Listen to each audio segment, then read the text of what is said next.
Hello, everyone. Welcome to another ATG webinar. My name is Kyle Davis. I'm one of the technical specialists and support specialists here at ATG. And today I'm going to be giving the webinar on the CTC software, on how to install licensing and talk about the suite settings and different ways to do each of those. So again, this one is going to be covering the installation and licensing and suite settings, talking about the different ways to do it, diving into it, and we'll cover the ways to install it. There are the couple ways of silently install or manual install, licensing settings, how to control those and point it to servers or standalones, and also how to push the settings to users during the installation, but also after the installation. We're going to cover that. So here is the kind of the outline we're going to do is we're going to talk about the installation first, and there is the different ways of manually installing is going to be the easiest for companies that are usually a little smaller in size. They only have a few computers, few users. They might just need to manually install it or have the users install it if they have permission, admin permission to do so.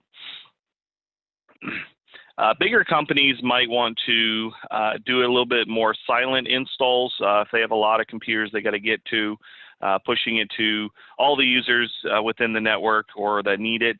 That might be a lot easier to do because then they just simply set up scripts or installs or deployments to push those out to the users, and it will silently install on those computers, and then you won't have to go to each computer individually to install. For the manual installation, this is a pretty simple process. You simply find the MSI, you put it somewhere on the network or each user downloads it. Then they simply just double click on the installation file, the MSI file that it comes with, and they simply run through the prompts. And it's a pretty simple one. Again, it's just simply an MSI, and then you just double click on it and it will start the installation. And you just walk through hitting the next buttons and complete the installation. Now, with the manual installation, if you already have the current version on the computer, the thing about this one is when you go through the process, like for example on this computer here, I already have the latest version of the tools installed. So if I click next, it actually kind of says here, remove the program. So my option will say remove. This means that the current version is installed. So if you don't need to do it in this version, so you just go to the next version and install, or for the next suite. If it's not the latest version, the prompt will then let you to install it and continue moving forward with the installation. Current version is the 2020 version. There is newer versions of for the project suite, it's I believe it's the 0.3 or the 0.4, so it's 20.0.4 or 20.03, and you can get those latest downloads. I'll show how to do that here in a second. But you get those versions, and if you have an older one of that 2020, it'll install the 21. If you have an older version of the 2019 or even the 2018, you install the newer version. It's going to, again, replace all the old version and get rid of that. So I'm going to cancel this installation just to show this, and then you can get the download links. There's a couple ways to do that. You can get it from your account rep. They can send over the download links to you from an email. They can send you a hyperlink. When you click on it, you'll get to the page to download it. If you have the tools already installed, you can go into a couple of different areas. For example, if I go to one of the any of the tools in the suite, and simply click on About, there is an option here that gives you the download latest installer. And also you can see here the installed suite version. It tells me what it is. So here it's 20.03. And if I click download latest installer, it's going to pop up the web link, go to it, and then here I can see what version is the latest. So here, this is the latest version, 20.03, and that's what version I have. So when I go to install it, it's going to give me that option saying, hey, it's going to remove it because it's already installed. So if you uninstalled it and then you need the installer to reinstall. You can get the link from your account rep or support. If we get a support case come in and you need that hyperlink, we can provide that as well. So again, you can go into any of the tools, click About, and get the link, or contact your rep to download that latest version. And again, this is just a manual installation of double-clicking on it and start the installation of it. Now, to activate the manual installations, then you would go into any of the tools. It will then prompt you to what type of license you have. If you've already installed it before, it'll just use what you've already had to do that. But if you first-time installation, never have had the tools activated, you simply launch any of the tools. It's going to prompt what type of license are you. Is it a trial, standalone, or network? Then you pick it there. Also, if you already have them installed and you're just simply wanting to change it, you can go into Suite Settings. So here in the free tools, Suite Settings, Licensing, and it will currently tell you what your license type is right now. And you can see this is, I currently have a node lock, but I can go down to Change Licensing, and then I can pick which one it is. Either it's going to be standalone or network. If it's standalone, you click the register button and you enter your registered username and serial number in there. Network, you type in the server name that houses the license file. You click apply, and it will then tell you if it's successful or not, and if it succeeded.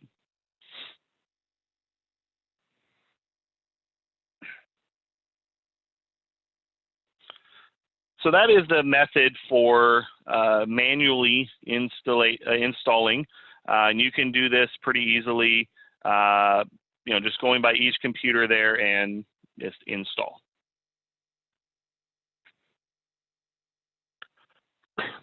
However, for bigger companies or companies that maybe even if they're a smaller company and they want to silently install through the network or through different users, they pick and choose, then you can do the silent installation.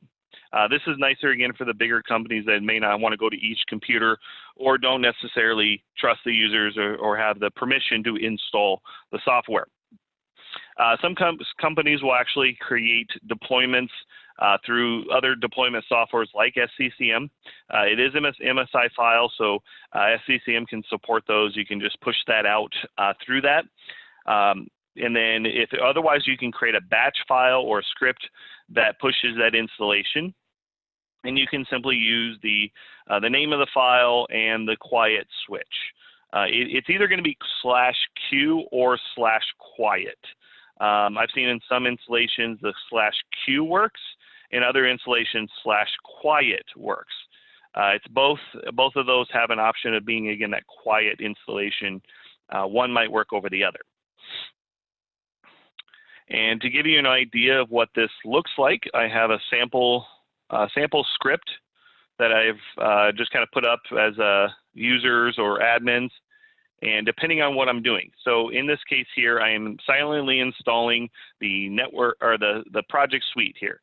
So I put in the MSI exec command, that actually might have to be /i, so that was one thing I missed, /y, or the other one here, for install. So MSI exec install, and then the location of the MSI file, whether it's on the network or on a server, or if you push it to the user's computer before installation and then you install from that location.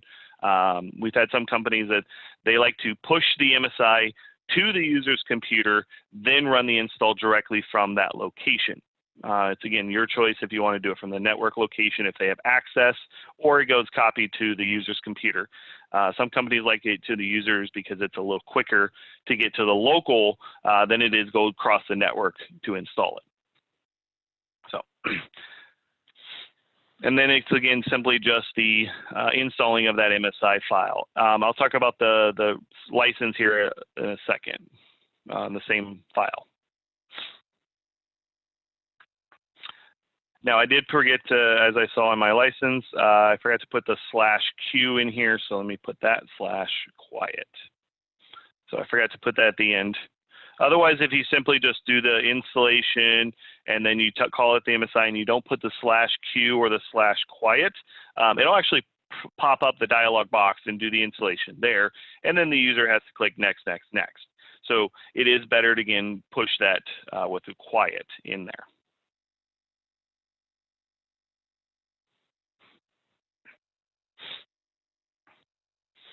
Now, the next portion of a silent install is the ability to also automatically activate it upon installation. There's two ways to do this. There's one with the installation process itself. The other one is afterward, after the installation, which we'll talk about that one here in a little bit as well. But with the silent activation, when you install it silently and you have the /quiet, then afterward, you pick which type of license it's going to be, whether it's going to be the standalone or the network license.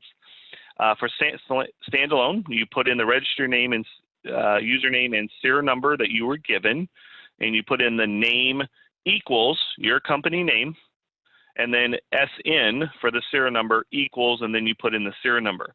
Again, if you don't have that information, you can contact your account rep to provide that information for you. They would have that, and otherwise support can try to look it up too. We can contact and get that information for you. And then again, you just push that with putting in your username, which simply is usually the company name, but it can be, sometimes it depends on when it was purchased. It can be a username or the company name.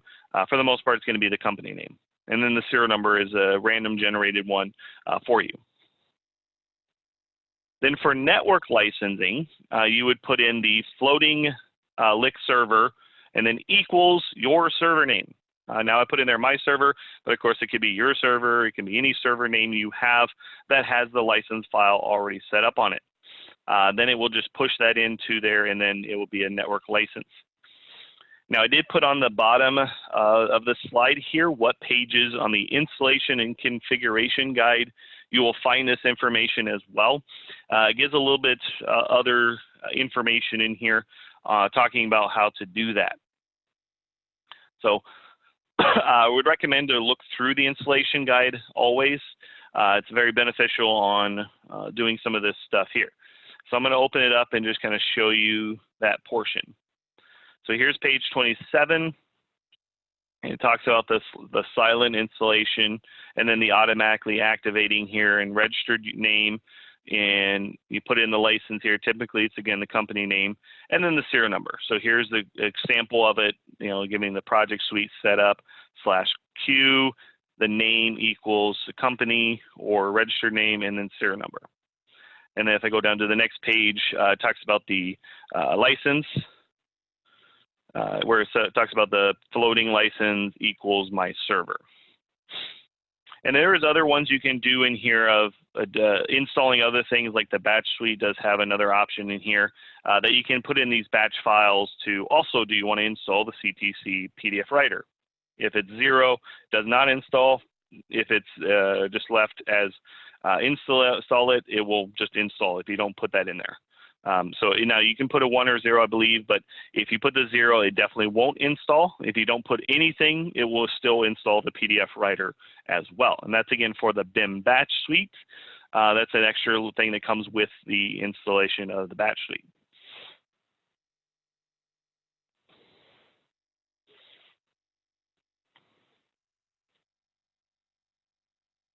And with my sample file that I had here, I put in the MSI exact, the install, the license here, and then /Q, and then I put in floating license and then my server.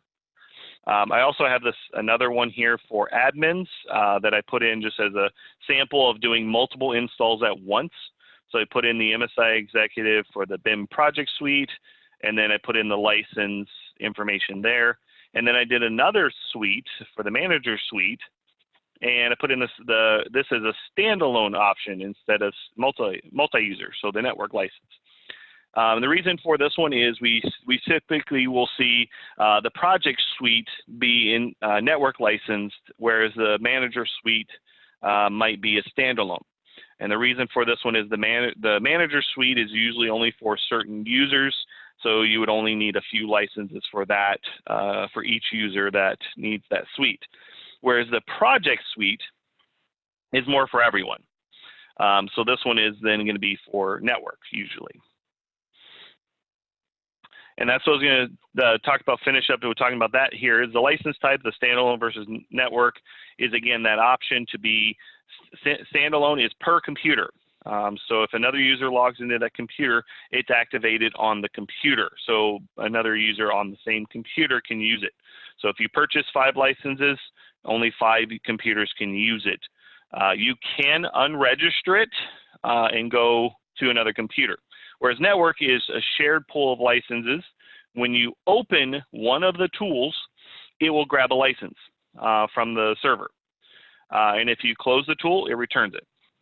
So that's the difference here, is just that standalone can be per computer and registered and unregistered, moving computers from one to another. Now to do this, you would go into the suite settings, licensing tab, change license, and hit unregister. Then you go to another computer and you click register. And then you type in the registered username and serial number you were given. And then it will register that computer. So when you unregister one computer, it gives the license back so that another computer can then use it. Whereas the network license is again where you can put in a server and it will pull from that server information on how many licenses are in use, and it will say, hey, do I have a license available? And then it will pull it at that time. And you could also borrow a license for a length of time if you're going to be away from the server and you don't have access to the server. You will need to borrow that license, and it will pop up a dialog box asking for how long you want to borrow this license. And then you pick a date that it will return. Now, since this license has been borrowed, this will remove it from the pool of licenses, and no one else can use that license until it's returned. Now, it will either be returned when the time limit has been completed, or from the workstation, you return the license. So you would go back into the suite settings, licensing, change it, and hit return early, and it will then give the license back to the server. So if you have a small number of licenses on the server and the users are constantly borrowing the license, you may run out of licenses for other users to use that. So you may want to restrict the borrowing. There is options files that you can set up for the network license of the CTC tools to restrict the borrowing, or even completely say no one can borrow. There is options to say that no one can borrow a license if you create the options file. Now, speaking of the CTC network licensing, I do want to cover a little bit here showing the license setup and information about that, so that the users that are using admin or the network licensing of it can then look at the license and see who's checked out, who has what, and sort of those sort of things. So the first thing is, when you install the licensing, you get a license set up. You do want to put the license file, once you get the information, you send that to your account rep. A license file will get generated and sent back. Then on the server, you put the license file in the folder. It'll come with a guide as well. It talks about the folder. It's going to be this program files, CTC software, and then CTC network license server. However, depending on which version of the tools you had before, if you had previous versions or newer versions, you could have had a different folder where instead of it being program files, it'll be CAD Technology Center, and then CTC license server. It depends on which version you install. If you install the current version of the RLM tool that CTC uses, it'll say CTC software, not CAD Technology Center. That was an older install of it. You can uninstall that, reinstall it, and put all the files in here. So again, depends on what folder you see. So if you go into this folder for program files and you have a CAD Technology Center one, you may not use the CTC one. It's mentioned in the guide that the license file both paths. So you want to make sure you keep with what yours is. So you put the network license file in that folder, and then you open up the CTC license web server manager, and it will pop up in a browser. And then you can simply go to reread restart, hit the reread restart button, and this will kind of process it and see what licenses are in that folder. Then you go to the status, and you will see a list of the ISV servers here, and I see my CTC Inc. one. And then if I want to look at the status of it, there's the server status column here. And then it will show you a list of the pools. So license pool status, and it will show me every single product that is in that license file. So my current sample license file here has pretty much every single suite that has, and it will tell me what version and when it expires, and then how many licenses are in that pool. So you can see here I only have one license for every single suite. And then it also gives me a column of in use. So it'll tell me, hey, this product's in use, or this product's in use, and so on. So if I was to go back to my version of Revit here, I'm going to switch my licensing to my network, and then I'm going to show you it checking out a license. I'm going to switch to network. You can see here it switched, and it said it was successful. So I have successfully registered as a network license. So then, now if I currently go to this, I'm going to go back over here, go to the status. I'm going to show you that it's not in use currently, so none in use. But I still have Revit open. I still have the tools here. It does not grab a license until you launch one of the tools. It does not grab a license when you open the software, or Revit, I should say. It doesn't grab a license then. It only grabs it after you have opened one of the software. So I'm going to go back to the web manager here, and I'm going to refresh. And you're going to see right here that there is one in use. And then there is a show usage column here that I can click on, and it will actually then tell me who has it checked out, user and computer name. It tells me what version and how many licenses, and is it when it was checked out. So this gives you an indication that if you're having users that are saying, hey, I don't have a license of it, and then you look at the server, it'll tell you who has the license. So it's kind of a nice little option here to be able to see that. Now, if I go back to here and I close out of the tool, I'm going to go back in here. I'm going to hit refresh, and it's going to now say no licenses in use. So it's pretty quick, easy that it just kind of closes it down and returns the license fairly quickly. Now, I did want to show that too, if I borrow a license, so I'm going to come in here and I'm going to borrow a license for a length of time, say if I'm going to be away from the office for a little bit. So I change licensing, and then I say borrow, and then I pick a date I want it to return. I'm going to say borrow, and that says it's successful. Then while I'm here, I'm going to show that right there is the return early. So if you're on the workstation and you want to give the license back to the server, you click that return early, and it will return that license to the server. Now, since I borrowed the license, I'm going to show what it looks like here now. So I'm going to go into the server status. You see that right here is one in use, but yet here under roam, it has one. So that means it is a roaming license. It's a borrowed license. Go to the usage. And then right here, it tells me that it's been checked out, when it was checked out, and it tells me in hold. So in hold time, and it tells me when it's going to be returned. So it's going to be returned on the 7th, right in the morning. So right at midnight on the 7th, it'll return the license. Or sorry, on the 6th at midnight, right as it rolls over to 7th, it'll return. So this is an indication. It's really nice that tells you how long it was borrowed. So that you can then prepare for that to either say, hey, you borrowed it too long, you need to return it, and whatnot. Again, if a license has been borrowed, it cannot be removed from the server. The server cannot remove that borrowed license. It can only be returned from the workstation. So if you have an issue of someone borrowing a license, you'll have to go to that computer and return it, which is what I'm going to do here just to show that again.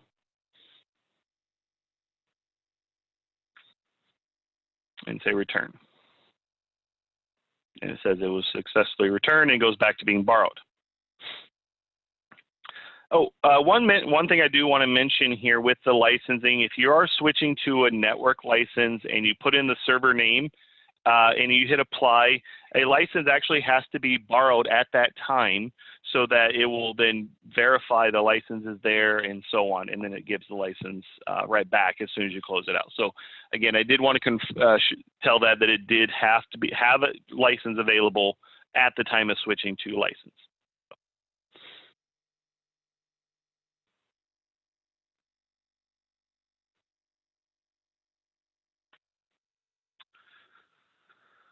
So the next part here I'm going to talk about is the suite settings. And there are a few different suite settings I'm going to talk about. This controls each of the tools in the suite or a suite itself. You can give access or limit it by using even your company's Active Directory. If you are using your Active Directory, your company's Active Directory, there is a settings file you want to use. It is the CTC BIM suite type, in this case project suite, manager suite, batch suite, data suite, suite settings.txt file. And you can find this text file, at first you can find it in the add-ins folder. So here's the path, it's the program data, Autodesk, Revit, add-ins, then the year of the add-in, and then the suite, and then the contents.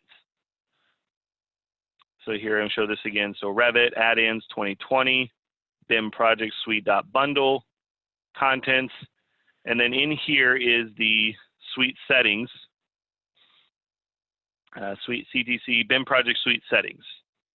I'm going to open that up just to show you what it looks like, and then I'll open out another one here. So this information in here is basically telling you, like right at the very top here, if you're going to use this file, it needs to be deployed to this folder. Program data, CTC, suite settings. So if I go into that one, you can see in here there is a program data, CTC, and then suite settings folder. And then in that one is you'll need to put this file into that folder. So then when the tools are opened and looked at, it'll read this folder and it will see this setting in here and it will use it.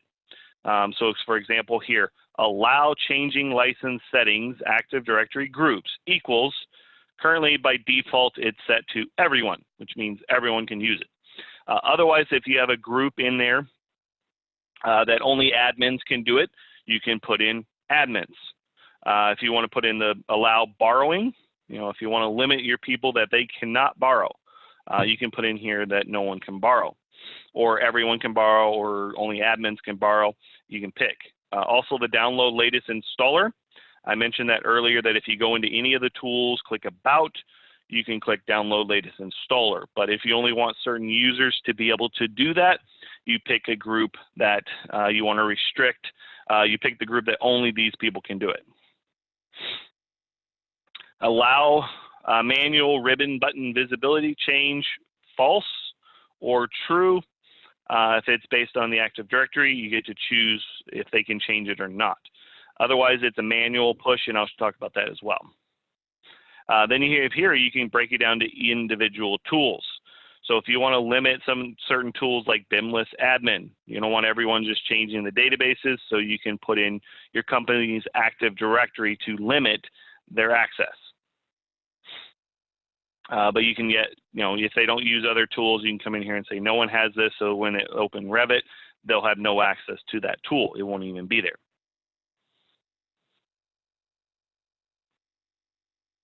So again, that is the suite settings that you can then push to your users to control them.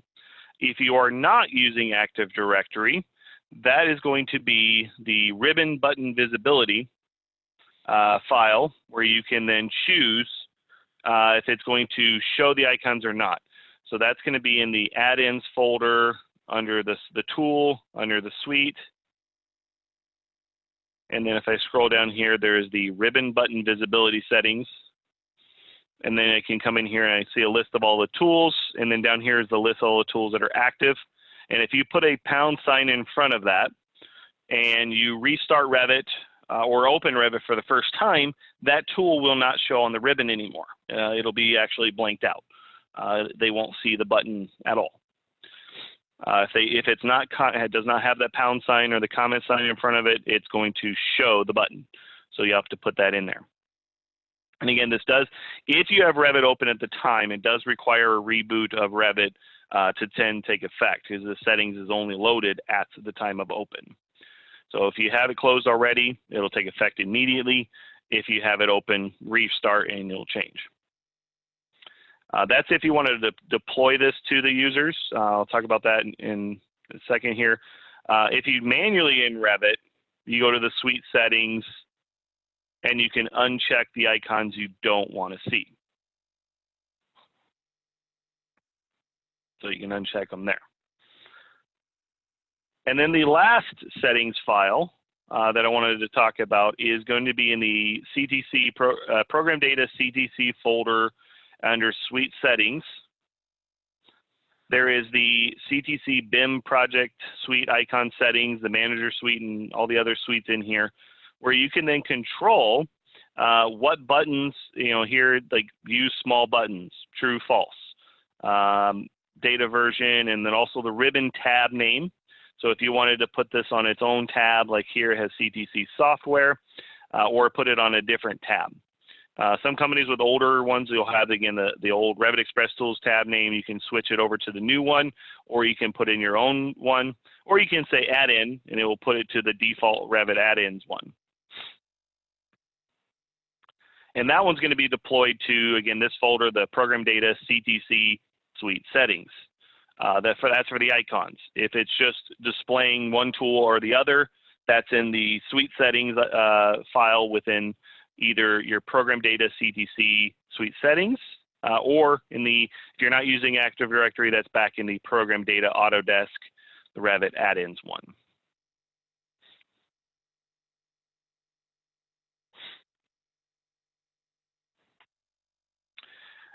After installation, kind of as you're doing this, I was mentioning that you can do this actually during the installation of this.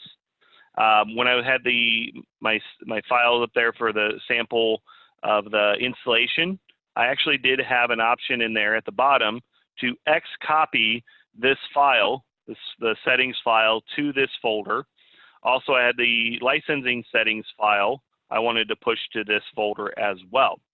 And you want to show that here, that if you have the licensing settings file here, this is where, if you don't want to go into Revit and say it's a network or floating, or if you're doing this silent installation, this file will automatically get updated once you push that out.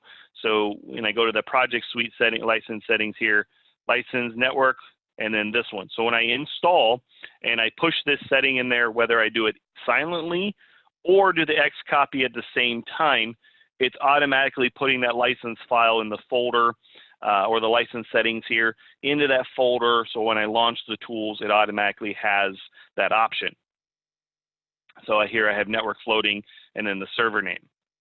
Where on the other one, for the manager suite, I simply said it's a node lock because it is a standalone version. So I don't need a server path for that one since it is a standalone. And that's where I'm also doing here.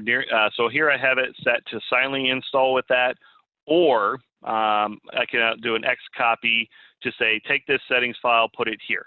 So it takes effect immediately when I install it. So you could do the silent through this method or do the copy as well, your choice if you want to do it during the installation and with a push to it, or just simply during the installation.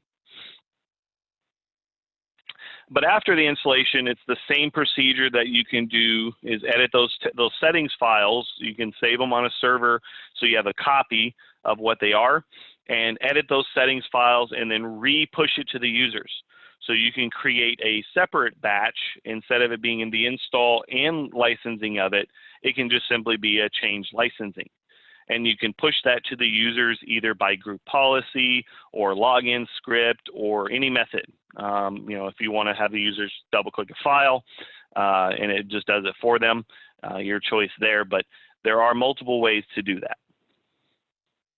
Okay, and that is the end of this webinar here. If you have any questions, there is the chat session at the in there, so you can ask a question. You can also unmute yourself and ask a question as well. I'm going to keep it open here for questions for a little bit, and then we'll end the webinar. Do we need a new license file for new versions are released? You only need a new license file for each year version of release. So when 2021 comes out, you need to get a new license file for 2021 in order for that version to work. You know, for each Revit version, not necessarily CTC version. So if you have 20.0.0 installed and CTC releases the 20.04, you don't need a new license file for that version. You simply just, it will just grab a license. So each increment version within the year will work. The next year version, you'll have to get a new license file. Another one of, do you have issues with silent install like Autodesk software network installs? I've actually seen a lot of success with the installs of the CTC software just because it's a simple MSI file. Everything is contained within that MSI file. Autodesk, it's a little bit more complicated. There's a lot more involved. It's a bigger software. It has a lot more it's got to push out for that. I will say it does depend on the network. It does depend on admin permission. It does depend on Windows updates, .NET, Visual C++. So it still can have issues installing silently, but for the most part, it's been pretty nice and easy for that one. Actually, as you're saying that, I do want to mention, I forgot to mention this during the full presentation, but there is a file that is the suite version, and it's going to be in the program data, the Autodesk add-ins folder, bundle, and contents. There is the suite version file here, and inside that file, it contains what version you have installed. So I forgot to mention this, that if you are going to do a silent install and push it out, there could be a problem you would run into that if the current version is already installed and you silently push out the current version again to a user that has it, it'll actually remove it from their Revit and they won't see it. So the next time they open Revit, it won't be there. It'll show up in the control panel, but the add-ins file will be gone, so you won't see it. So you will have to create a script that checks this suite version that says, what suite version are you? And it gets the syntax of it, and then it will say, if it matches this version, skip the install and don't install, just ignore it. Otherwise, if it doesn't match, if it's an older version, install it. So, and I see in the chat that it's good to know about the suite version is, yeah, I do apologize on that one. I forgot to mention it, but yes, it is. If you check this file and it says, you know, current version and you're installing it, say skip it during the script.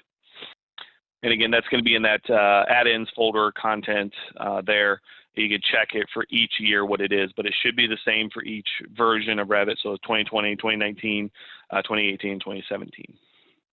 All right. Well, I hope everyone has a great rest of the day, and thanks for joining.